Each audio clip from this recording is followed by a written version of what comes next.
Civil rights icon and two-time presidential candidate Jesse Jackson has died. His family announcing his death this morning, saying the 84-year-old died peacefully, surrounded by loved ones. And joining us now to talk about Jesse Jackson's seismic impacts is former longtime 7 News DC bureau chief. So good to say that again. It's Sam Ford. Great to have you. Thank you for stopping by. So we are remembering the life and legacy of Jesse Jackson. Tell me what stood out in your coverage over the many years about him. Well, he was, an extremely significant figure, obviously a presidential candidate twice, but in the civil rights era as well. When Martin Luther King was shot down on the balcony at the Lorraine Hotel in Memphis, Tennessee, Jesse Jackson was standing right next to him.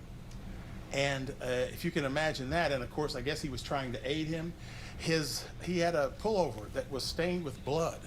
And he went on a number of stations the next morning talking about that as riots erupted in 114 American cities. I mean, so Jesse Jackson was a giant, certainly in the civil rights era, and as well, particularly in Chicago. That was his base. Okay, we're going to pull up a picture here, and Sam, I want you to flip your mic around on while we show this picture full screen, because this is a picture that you actually took very early on in your career.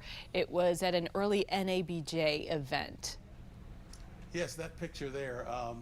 This was at the event where we started. I'm a founding member of the NABJ, and this was at the event where we started the NABJ. It was called the Third Conference of Black Elected Officials, was held at the Wardman Park Hotel in Washington.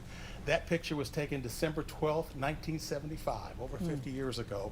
And I had come from Minneapolis, where I was a reporter, and I was just taking pictures of famous black people. I thought we could use the slides in the news. It wasn't as fancy as today. Right. And that was a picture I took of Jesse Jackson. There were other leaders at this particular conference.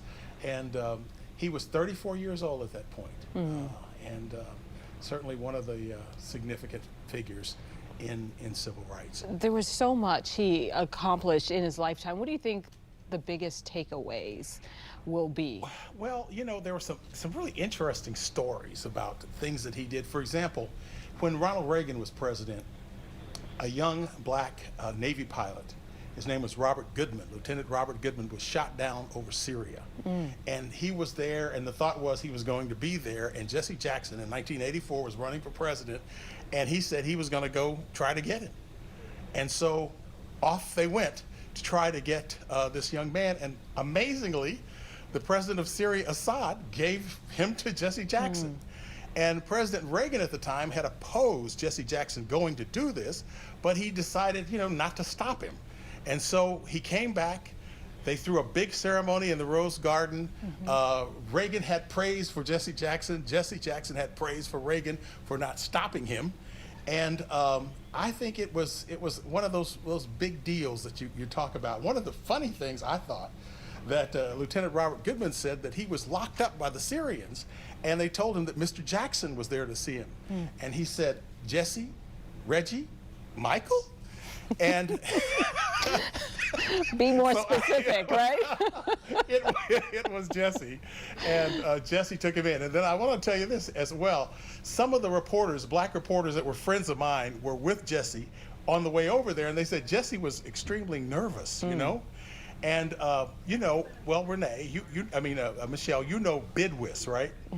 So when you go to Boston at Bidwis, basically your hand is so good you just throw it down and you win right away.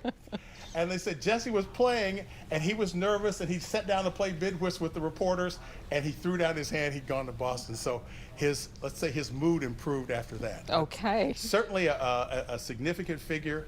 That was the first time I saw him in that photograph, which was the NABJ organizing event, which was in 1975.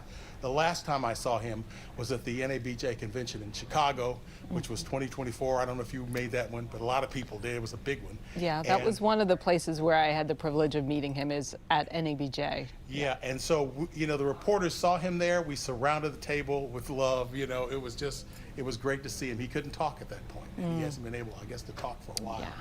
But certainly a great figure. Well, Sam, thank you so much for coming in and sharing some of that history and just your personal connection to him. We thank you so much. Always a friend to 7 News. Thank you, Sam. We'll be right back.